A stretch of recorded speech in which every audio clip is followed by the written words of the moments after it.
Om Sahanavatu Sahanau Bhunatu Sahaviryam Karavavahi Tejasvinavaditam Mastuma Vidvishavai. Om Shanti Shanti Shanti. Hari Om Tat Sat. This week we are commencing the 5th chapter of the Bhagavad Gita. But they carry light waves, they carry heat waves, they carry X-rays, they carry all kinds of waves in the air. They carry radio waves, for example, that are used in mobile phones today and are used in tuning in to a radio broadcast. But we have to have the intention to tune. It's no good saying, oh, just let go and allow God to take it. And there's an old argument, really, between the monkey approach and the kitten approach. Standard argument.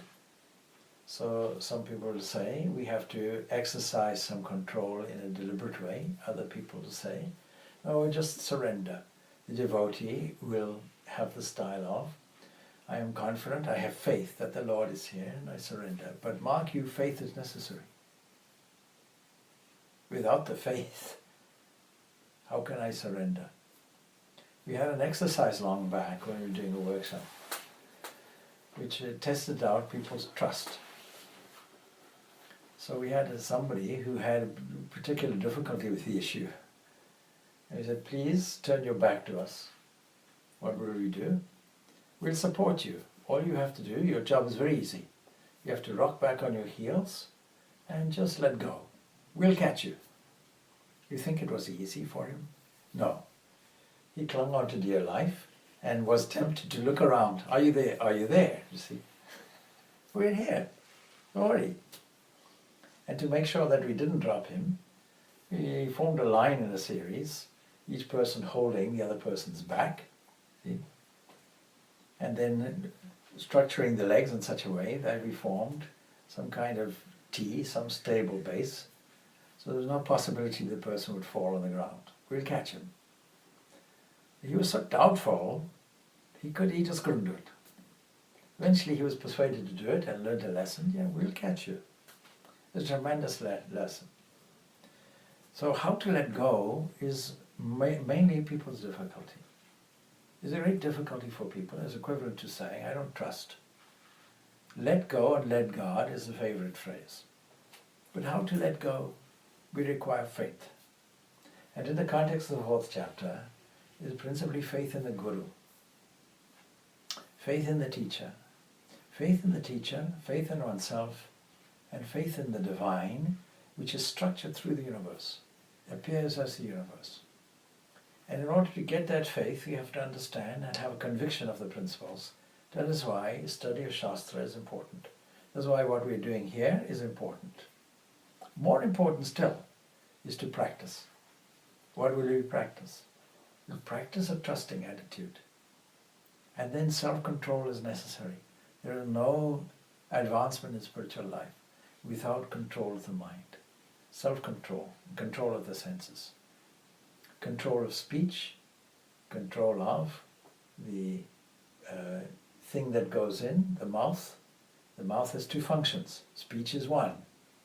And that is when we join it to the larynx. Now when we join the mouth to the esophagus, that's to do with eating, sustaining life in this way. But what a beautiful thing, a trusting thing we should have. When you feed the food in, it's not a part of you. There's a miracle of it. Whatever you ate, no doubt after this you'll eat something, because I'm sure you probably wouldn't have eaten something before coming here. If you did, shame on you. So you eat something when you go away from here, that's fine. Then what you eat is not part of you until you put it into the mouth and digest it. But the digestive capacity is there. The Lord's glory is shown in all the digestive capacity of every living creature, all beings. Now when we have a level of compassion, we are considering all beings. I mentioned on Sunday that we attended an interfaith prayer event around Peace Day, And one of the themes was the golden rule. Every religious system, from Zoroastrianism to Jainism to even Confucianism, will have this golden rule. And I said some materialists will interpret the golden rule as he who has the gold makes the rules. But that's not the case. You see, that's not what it's meant. It meant essentially do unto others as they would have do unto you. And only Hinduism brings in this one component, pain. Never cause another person pain if you don't want them to cause you pain. Why do we introduce the term pain? It's because if I enjoy something that is harmful to me, intrinsically painful to me, intrinsically pain-bearing, then I'll ask people to give that to me. Because I would give it to them on the basis that I have an interpretation of what gives people joy. But what gives people joy may well be harmful to me. And pleasure, if we're oriented around the senses and so on, generally speaking, will be painful to me or pain-bearing eventually. Particularly if I have a philosophy that more of what is likable is better. So if a little bit of something is good, is pleasant, then an unlimited amount will be amazing. This is called hedonism. So we won't go for hedonism. We won't go for an Epicurean idea that says, let us enjoy here and now. And let us not take a utilitarian atheistic point of view that says, never mind about an afterlife. Let's not take a physicalist or materialist point of view. Let us understand that within us is a remarkable entity that has the capacity to digest your food. This is hinted at in the 5th chapter also, because it's compatible with Kathopanishad. Therein we'll find something called nine-gated city, a description of the human body as a nine-gated city. What a wonderful description. And within that, the Lord is doing everything, including digesting your food, but we have to be aware of it, and we have to have faith in it. We have to have faith in our own intrinsic divinity. We have to have faith in the arrangement that a guru is supplied, and faith in the guru. Guru is God. And faith in the divine arrangement called nature and the transcendent aspect of it, which is God. And God's grace flowing all through this. If I have the faith to set my sail, I also have the faith. Not only that I have the capacity to do it, but the faith that, having done it, the wind will just do the rest. Only at that point. So yes, for the devotee, submitting and just allowing God's grace to carry you is a way, definitely wonderful, beautiful. Does the same not But we require there are some prerequisites. How will you let go? How will you have enough confidence that you will be carried? Are you 100% sure about it? So that is what this faith is the meaning of it. Swami, does the same not apply to people coming here on a Tuesday then? Should we not just have faith that they will come? We should have faith in our capacity that we propagate and make it known where it is not known, and that there will be receptive ears when we do it. We should have faith in the fact that we are given propagating tools of speech and understanding and listening and a compassionate heart that wants to spread the eternal message for people's freedom everywhere. If it wasn't like that, of course, there'd be no necessity for a Vivekananda to propagate it. There'd be no necessity for Ramakrishna to sit there and to have people visit and for him to speak endlessly, day and night, without thought of rest or sleep or food. There'd be no necessity for any of these things. So the fact is that we have the equipment, we have the mast, we have the sail, we have the boat, and we have God's grace ready and waiting. But we have to set the sail. We can't expect God to do that. See, that story I often tell so frequently about faith. See, about faith in God in the flood, and the man standing on the roof. And he says, I have faith in God. And then he drowns, and then he complains to the Lord, "Oh Bhagavan, see what happened, Lord, what happened? You made me die, you made my whole family perish. I had faith in you." And the Lord said, "Yes, I sent you a rescue boat, I sent you a helicopter, and you declined all of these, thinking the Lord will rescue me. You didn't recognize me in this form." So superior to the desires that we have, our petty desires. So Swami Vivekananda in his lectures on Bhakti Yoga will tell us that it is to replace these little loves with one great grand love of God. For the devotees, that's so. For the Jnani Yoga, it's love of truth. But whatever it is, it's a yearning heart, developing a yearning heart. All the study is of no use. Japa is of no use. Repeating God's name is of no use unless it's done with a non-demanding love. And that comes from a sense of yearning. And the example we gave last week or the week before was Ramakrishna's example of the teacher taking the student to the lake and pushing him under the water. "How did you feel?" "I felt I was going to die." Do you remember that story? "I felt I was going to die. I felt I yearned for air so much." When you start yearning for God in this same way, then you know this realization or knowledge is about to dawn. So the answer is there. How do we cure an addiction? We create a more useful counter-addiction. Be addicted to the Lord of the universe. Be addicted to truth. Be addicted to the way of spiritual life. Be addicted to God's presence. Fix your mind on me, says Sri Krishna multiple times in this Bhagavad Gita. But how do you fix? Where do you fix? You must fix from the unconscious. That's where it's fixed. How do you fix a habit? Repetition. How do you fix any habit? Repetition. What is repetition? Repeating spiritual practices steadily, repeated practice. Systematically until it settles on a habit level in the unconscious mind. And that creates its pulling power from there, and that creates its stability from there. A habitually concentrated mind is what we call samadhi. That requires practice. In this day and age, people don't want to do it. But in certain things, they want to do it. Supposing you want to take on a tapasya, there are many people who want to do it. They want the challenge of it. Well, spiritual life is a kind of challenge as well. Take the challenge. There are people who want desperately their whole life to climb to the top of Mount Everest. There are many people perished in the attempt. But you won't say, "Tomorrow I'll do it." You'll say, "Tomorrow I'll start walking maybe 10, 20 kilometers with a certain pack on my back, and then I'll start an incline, and then I'll climb a mountain in Switzerland," and so it goes on. So anything that is achieved quickly will not be worthwhile.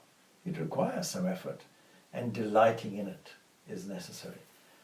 So we find a question from the Bhagavad Gita, 5th chapter, as we commence it. We can consider it, as I said, a kind of extension, if you will, of the 4th chapter, Bhagavad Gita, and some of the subjects covered. Some very important aspects to this 5th chapter would be one thing. In two places the Bhagavad Gita mentions it, but one is in this very chapter, almost at the end, 25th stanza. It tells us that those beings of knowledge, those great jnanis, jnana being achieved through the practice of yoga. Yoga in this case means karma yoga, yoga of activity. Those who have broken the bondage of work. It is those people who delight in work. They don't stop working. It is their greatest delight to be of service to humanity, and actually beyond that, because the golden rule is not sufficient. It's not do unto others as you would have them do unto you. It's do unto all beings You see the difference. What a breadth of generosity of spirit. And these people will spontaneously work for that. Now why I say it's important, and it's mentioned again in the 12th chapter as well, is because very often these great sages are accused of being lazy and not having a social conscience, not working for the benefit of all. But they're not philanthropists in a conventional sense. They do it because they have a spontaneous urge to do it, having seen the self in all, Atman in all, and all beings in that self. All beings. Naturally, there's a spontaneous urge to move toward it in a sense of worship. Another important concept would be, we are talking of the 13th stanza, that when we question who is acting, and we have covered this ground previously, but we are endorsing it further, you see. What can act on what? And who can cause what to act? So, another important concept is very simple. We are suffering from ignorance, and knowledge dispels ignorance. You know, Krishna says, imagine now, in the daytime, there are no stars in the daytime. Because in the more ancient days, there was no way of seeing or understanding that stars were present even in the daytime. May have suspected it. But with increased knowledge, increased science, we are able to understand that even though we cannot see the stars, they shine in the daytime also. So knowledge dispels ignorance.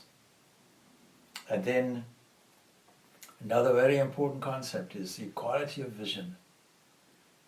That a person of this knowledge will see no difference between people of status. They won't see any difference between a Brahmana and somebody of the lowest social structure or strata. They won't see any difference between a cow which is revered and associated with the Brahmana and a dog that is associated with the lowest of the low of all beings. So in light of this also, there is this, in the Bhagavatam, we find a very important reference to this as well. And we'll reiterate this as we go. This looking upon all beings as myself, says Sri Krishna in the Bhagavatam, in thought, word and deed is, to my mind, the best of all methods of worship. If we're talking of the devotee and worship, the best of all worship, is it putting flowers on a shrine? Is it doing ritual? Is it doing Sandhya in the evening? Is it lighting a lamp? Is it service to humanity? Is it any of these things? Yes, service to humanity because of this, that looking upon all beings, Sarva Bhutam, as myself, in thought, word and deed, all three. Not just deed. If it's only deed, it has no merit. And Sri Krishna points this out in the 5th chapter also. He points it out in this way because the whole theme now for 13 stanzas will be something like this. The karma yoga is in fact karma sannyas, because this difficulty comes. You say doing no action, and you say doing action. So still there's a confusion in Arjuna's mind, and therefore in the mind of all of us. So Arjuna uvacha sannyasam karmanam Krishna purna yogam cha samshasi yach shreya etayo ekam tanme bruhi sunishitam. Arjuna is saying, sannyasam, renunciation, karmanam, of actions. O Krishna, you commend, and again you commend its performance. Of the two, I see these as different. Which one is better? Tell me that conclusively. And the Lord has covered it already in the 4th chapter. In verses from 18, 19, 20, 24, 32, 33, 37, 41, the Lord has advocated this renunciation of action. But, of course, in the last chapter, In the last verse of the chapter, we find that he commends the performance of action. That's what's stimulating this question. So there seem to be two conflicting courses of action. It requires clarification. So here comes the answer. Shri Bhagavan Uvacha Sunyasaha Karma Yogascha Nishraya Sakara Ubhau Tayastu Karmana Samnyasat Karma Yogo Vishishati. Renunciation, says the Blessed Lord, and performance of action, both of these lead to freedom. The jnani gets his knowledge because in previous lives and in previous efforts he was dedicated to selfless action, purifying the mind in this way. He then was suitable for jnana yoga. Of the two, which one is better? Tell me that conclusively, and the answer comes both renunciation and performance. They both lead to this freedom. Now freedom, therefore, is deemed to be the goal, the highest bliss. Of course, freedom is also interpreted as the area of the highest bliss, and tells us about the so-called reward of the spiritual life. It's not a reward as much as an effect. But of the two, performance of action is superior to the renunciation of action. And in this context, of course, mukti, or freedom, is contained in what is known as shreyas, that is a good life, a good human life, the best life. Now Sri Ramakrishna has this to say. The inexperienced player at a game of dice wants somehow to score a victory, and he is intent on it, but an adept in it takes to the display of his talents first and attends to the gain next. I'll read it again. In a game, the inexperienced player of dice wants somehow to score a victory, and he is intent on it. But after all, it's a game of chance. But an adept in it takes to the display of his talents first and attends to the gain next. We were in a different context, a football context. You have a great footballer, well-renowned footballer. Name one. Lionel Messi. Lionel Messi. Okay, whoever that is. Chances are, it's not just about playing football. It's also about displaying your skill. Maybe one of those skills is to score a goal with your back to the net. That is to kick the ball over your own head and put it in the net. You don't have to do such a thing. So there's the skill of doing it, the fun of doing it. There's a very famous tennis player. He's quite elderly, and he's probably one of the best lawn tennis players ever. But he's a trick player. That means you won't suspect how he'll return a ball. He does it so skillfully. It's the fun of returning it skillfully. Whether he loses or not, or gains a victory or not, is not so important. It's the skill and the fun and the delight of playing the game itself. But we don't take this life as a game. That's the problem. But sadhakas, real spiritual practitioners who want to escape from the turmoils of the world, are really secondary to those who serve the world, but are not bound by it. It doesn't matter to them whether it's success, whether it's failure, whether it's victory or not, whether they did a good job, whether they didn't do a good job. No motivation whatsoever. So he should be known as a constant sannyasin, not just a part-time sannyasin, constant sannyasin, renunciant, not who goes to a monastery, not who retires as a hermit to a cave, but the one who neither hates nor desires, and free from pairs of opposites. He is easily set free from bondage, effortlessly, easily. Nyasa nitya samnyasi yona dvishti na kankshati. Ye dvando hi mahabhav sukham pandat pramuchati. He should be known as a sannyasin, constant sannyasin, who neither hates nor desires. The desire is on the one side, hate is on the other side, and fear. You can swing between this and that. I like this work. I hate that work. Oh, whatever work comes. I like to do this, I don't like to do that. I like this food, I don't like that food. You take it. I like heat, I don't like cold. Take it.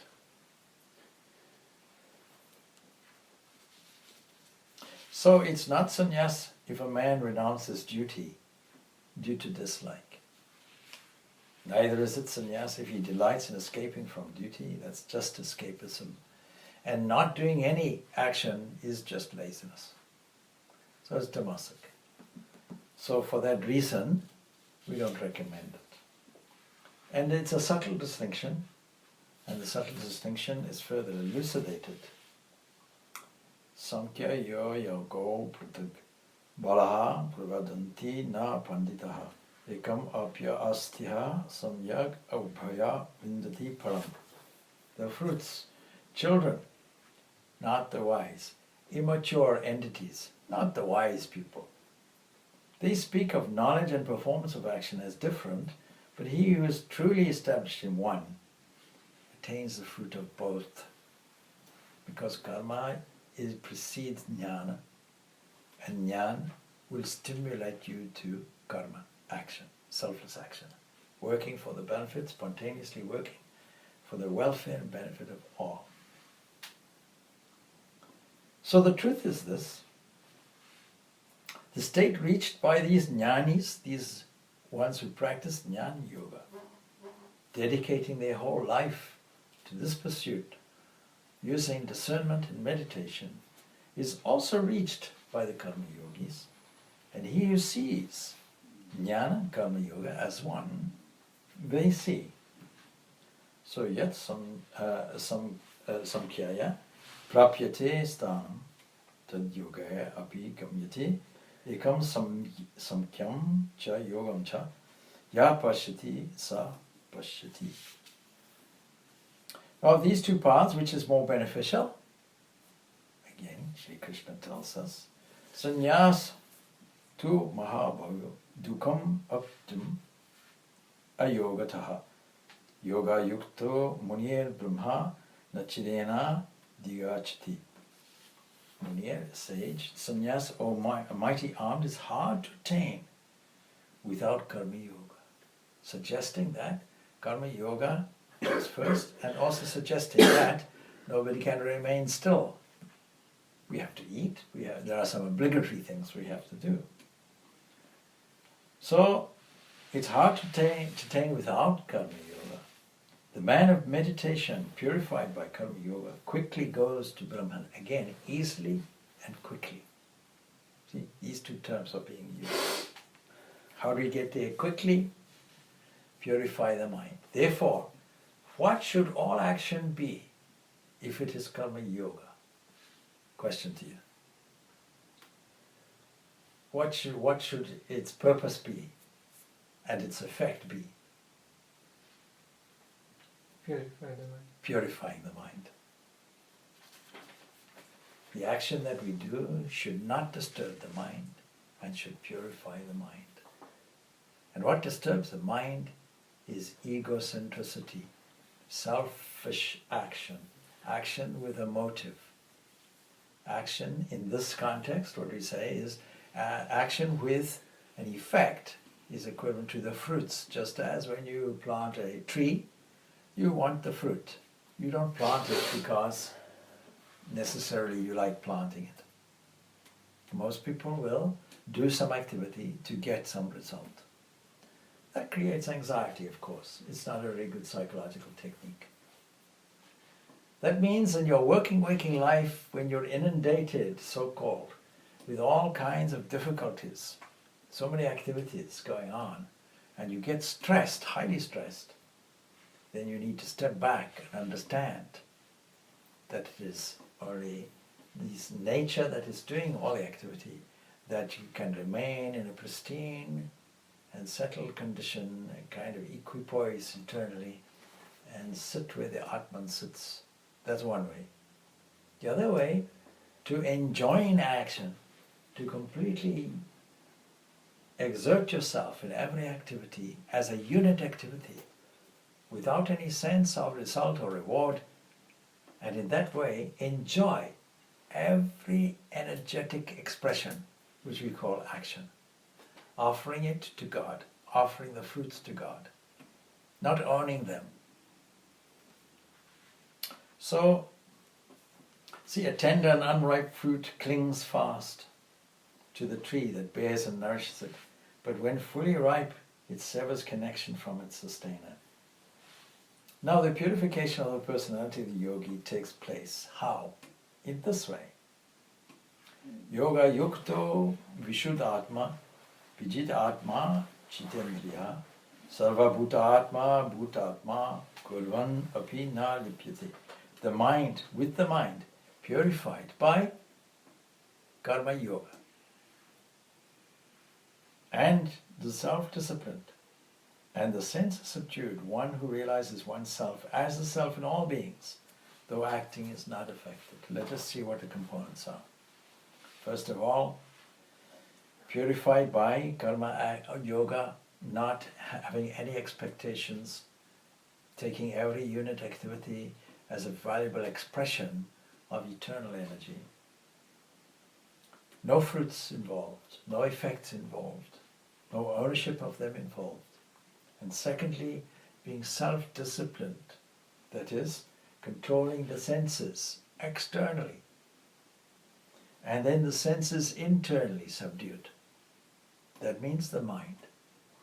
One who realizes oneself, that means the whole package that we call I, as in fact the divine self, the glorious self, the wonderful entity that sits there in all beings equally everywhere. Though acting, doing all the actions as anybody does, is not affected in a deleterious way, in a binding way. So these are the components that are necessary. Sri Ramakrishna puts it like this: an individual has the delusion, I am the doer. As long as the philosopher's stone has not converted the base metal of his mind into the noble one of the divine I. When he is in ignorance, he entertains the feelings of agency, such as, I am the doer of the virtuous act. In other words, being something like a philanthropist, being quite proud, I'm a good person, I do good to others. And I am the doer of this vicious act. I am the person who has the sin, the person who is bad. I am either good or I am bad. I have virtue or I have vice, or I have a mixture. Anybody who evaluates it in this way is not really getting to the nub of truth of it. This attitude is the cause of the continuation of the wheel of birth and death. This idea, the prophet-actor complex continued. I am the one that profits, and I am the one that does. When you can get out of that, you've gotten out of this whole wheel of samsara, this continued round of pleasure, pain, syndrome, confusion, doubt, difficulties, fear. But when one realizes God, one is freed from the feelings of agency and bondage. And one remains convinced in the truth that God is the real doer of everything. Right now, in taking stock, do we understand that it is the divine entity that is the doer of everything? It is the time and space addition to the Supreme Absolute, which we call nature, that is the doer of everything. In a threefold way, these threefold ways we call gunas. So what are the signs of freedom from the bondage of karma, of action? We find this. Daiva kinchit karometu yukto manyata tattavit pashan shnan sprashan jigran ashnan gachan swapadi swasan. And then it goes on further. Pralapan Vishrajan Hiranan Unmishan Nimishan Api Indriyani Dhyaratyashu Vartanti Iti Dharayan.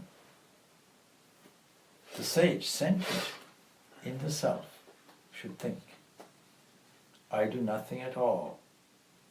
And actually the word, of course, sage, the silent one, centered in the self. Right now, are we centered? You know, there's a phrase, center yourself. The yoga practitioners now in the West, they have this saying, be centered. See? So where should we center ourselves? We should center ourselves in the divine self. You should think, I do nothing at all. Though seeing, hearing, touching, smelling, eating, going, sleeping, breathing, speaking, emptying, holding, opening and closing the eyes, firm in the thought that the senses move among the sense objects. Sri Ramakrishna says this, he who comes to know that he is only an instrument in the hands of the Lord has no egoistic feeling. He is aware that he is only a tool with which God has his work done. Such a person causes harm to nobody. The poison of egoism is no more in him. A steel knife becomes a gold knife with the touch of the philosopher's stone. And though the form of the knife is there, it is not useful anymore for cutting. Similarly, the jnani retains a seeming individuality, but no ignorance-born activity occurs in and through him. Of course, he still has to work out his prarabdha karma, as we discussed in the last chapter. But what is the relationship then between the jnani and karma that takes place through him? Well, a clarification comes, and with this we leave it off. He who acts abandoning attachment, dedicating his deeds to Brahman, is untainted by sin, as a lotus leaf by water. A beautiful example. We'll pick that up next week. And this is now brings us almost, you see there's a very short chapter. This is at least 1/3 of the way through the chapter. There are only 29 stanzas or so in this chapter. And so we'll pick this up. It's a very important subject with some beautiful concepts in it. Sannyasa Yoga. But again, this beautiful image, like a lotus leaf by the water. A lotus leaf is not touched. Why do we consider a lotus leaf in a sacred way? It's because it has this characteristic. It sits in the water and is not tainted or touched by the water. In this way, we should go through life. We should be, we should make sure that when we go in the water, we should make sure that we are in the boat above the water, not a sinking boat and not within the water. Om Shanti Shanti Shanti.